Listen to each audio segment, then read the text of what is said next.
नमस्कार, मैं अर्जुन तुकाराम लाट टीजीटी हिंदी जवाहर नवोदय विद्यालय बरपेटा असम। बच्चों, सबसे महत्वपूर्ण जानकारी तथा महत्वपूर्ण पाठ आज आपके सामने लेकर आया हूं और इस जानकारी के बारे में आपको अवगत हो गया होगा, लेकिन तभी आपको बता देता हूं कि हमारे सिलेबस में, हमारे पाठ्यक्रम में 30% कटौती की गई है।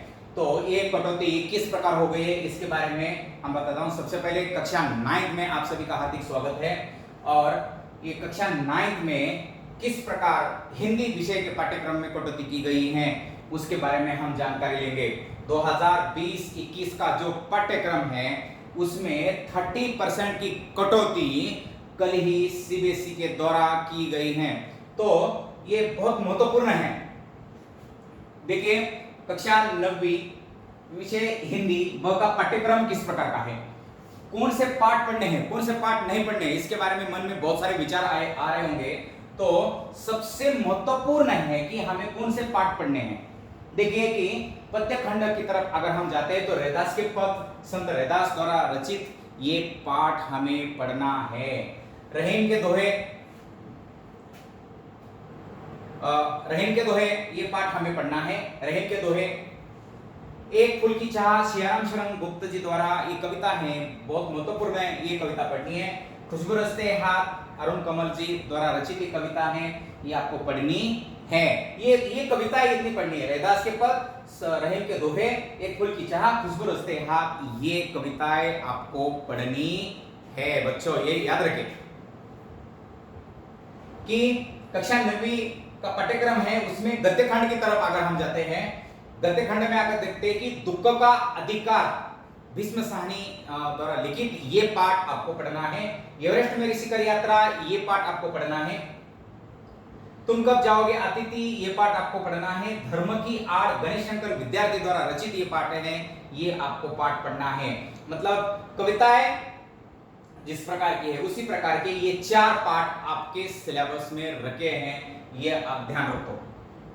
संचयन की तरफ हम जाएंगे तो गिल्लू महादेव वर्मा द्वारा लिखित, स्मृति श्रीराम शर्मा जी द्वारा लिखित, हमीद खान इसके पोटेकाट द्वारा लिखित, दिए जलोटे मधुकर उपाध्याय द्वारा लिखित, ये 4 पाठ संचयन के आपके सिलेबस में रखे गए हैं। इसमें कोई कटौती की गई नहीं है।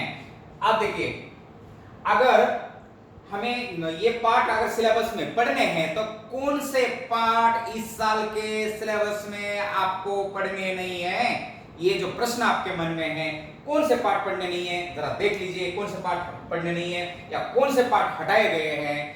ये 30% जो कटौती की गई है कल सिलेबस में उसमें, और पूरे हमारे एंटायर सिलेबस से कौन कौन से पाठ हटाए गए हैं उसके बारे में भी आपको मैं बताने जा रहा हूं। तो सबसे पहले वैज्ञानिक चेतना के वाहक चंद्रशेखर वेंकट रामन जी का जो पाठ है निरंजन मालवीय द्वारा लिखित, ये पाठ हटाया गया है। कीचड़ का काव्य काका कालेलकर द्वारा लिखित ये पाठ हटाया गया है। शुक्रतारे के समान स्वामी आनंद द्वारा लिखित ये पाठ हटाया गया है। आदमी नामा नजीर अकबराबादी द्वारा लिखित ये जो नज्म थे इसको भी हटाया गया है। गीत अगीत रामधारी सिंह द्वारा लिखित ये जो कविता थी उसको भी हमारे इस पाठ्यक्रम से हटाया गया है। अग्निपथ बहुत ही सुंदर और आकर्षक और प्रेरणादायक कविताएं थी, हरिवंश राय बच्चन द्वारा लिखित ये कविता भी इस 30% के कारण सिलेबस से या पाठ्यक्रम से हटा दी गई है। नए इलाके में अरुण कमल द्वारा रचित ये कविता पाठ्यक्रम से हटाई गई है, लेकिन इसका ही जो दूसरा भाग है खुशबू रस्ते हाथ, ये कविता पाठ्यक्रम में रखी गई है।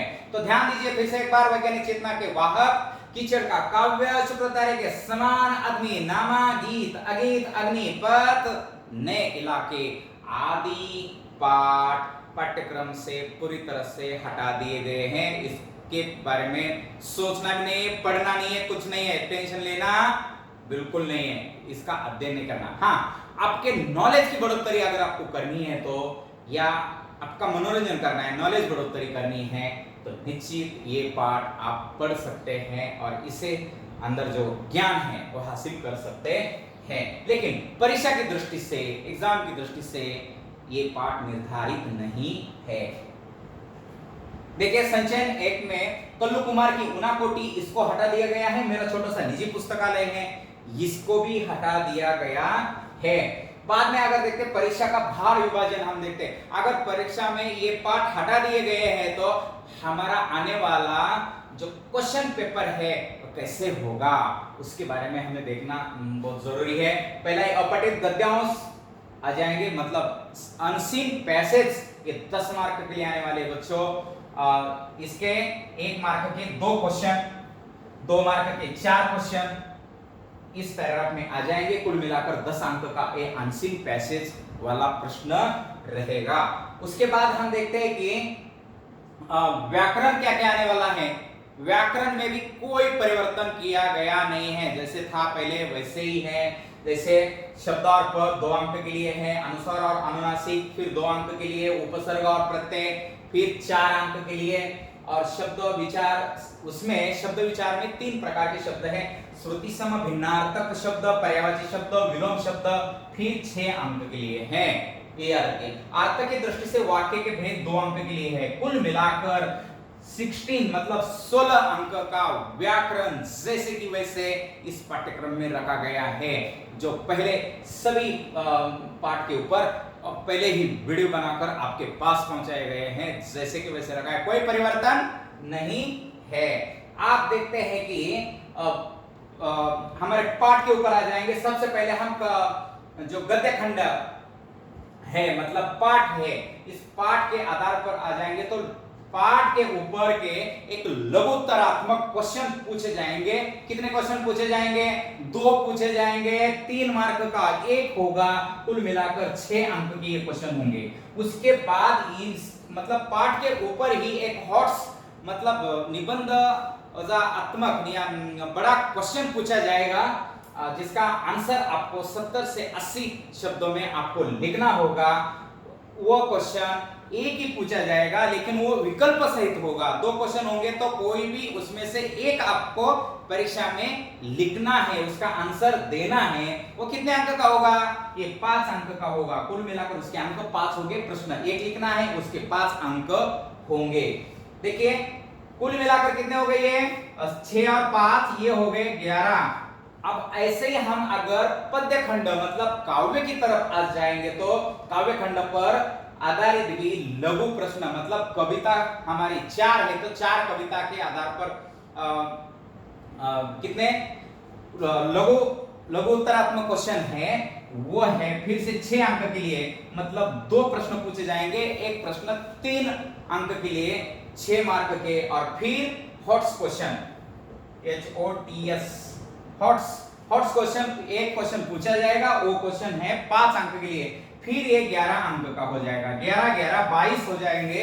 और बाद में फिर हम संचयन की तरफ आ जाते हैं। तो संचयन में बच्चों निबंधात्मक या विकल्प सहित ये देखिए, इसमें 3 मार्क का एक क्वेश्चन या छोटे छोटे क्वेश्चन दे सकते हैं।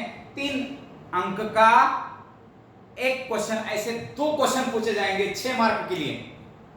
2-2 मार्क के 3 क्वेश्चन नहीं पूछे जाएंगे, आपको 3-3 मार्क के 2 क्वेश्चन पूछे जाएंगे। पहले तो ये 5 मार्क के लिए था, तब एक ही क्वेश्चन पूछा जाता था, लेकिन अभी 2 क्वेश्चन पूछे जाएंगे 6 अंक के लिए, मतलब 11 11 22 और 6 कुल मिलाकर 28 अंक का आपका पाठ्य पुस्तक होता है। उसके बाद अगर हम देखते हैं कि लेखन खंड में अगर हम जाते हैं, ये भी सबसे महत्वपूर्ण है। 9th क्लास की आत्मा अगर क्या है तो ये है कहेंगे। क्यों? क्योंकि ये बच्चे मानते हैं हम सब कुछ आता है, लेकिन अगर सही तरीके से देख लिया तो इसकी प्रैक्टिस आप नहीं करते और इसमें आपके मार्क्स कट होते हैं। तो लेखन, इसमें भी कोई परिवर्तन नहीं है। अनुच्छेद लेखन 6 अंक के लिए, औपचारिक विषय पर एक पत्र लेखन 5 अंक के लिए, संदेश लेखन आपको 5 अंक के लिए, संवाद लेखन 5 अंक के लिए, नारा लेखन आपको 5 अंक के लिए, कोई परिवर्तन नहीं है। और कुल मिलाकर ये भी 26 अंक का है। इस प्रकार अनसीन पैसेज 10 अंक का, आपका ग्रामर है 16 अंक का, उसके बाद अगर हम पाठ्य पुस्तक के ऊपर आ जाते तो पूरा पाठ्य पुस्तक संचयन सहित अगर देखते तो 28 मार्क का और लेखन आपका 26 मार्क का, कुल मिलाकर यहाँ 80 मार्क कंप्लीट होते हैं।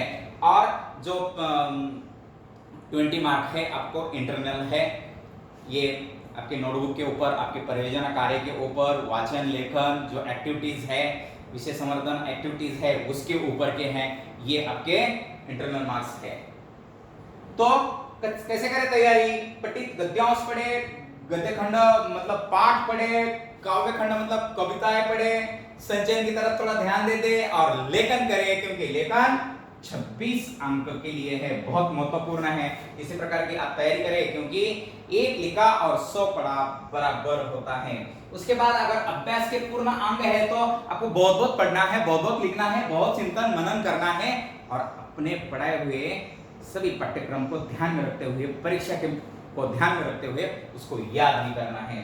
तो बाद में आप घर में हैं तो आप रहे कैसे, क्या करें आप? आपका जो पाठ्यक्रम है योजना के अनुसार आप अपना कार्य करें, आपके टाइम टेबल के अनुसार आप अपना कार्य कर सकते हैं। सकारात्मक सोचे, भी पॉजिटिव रहे।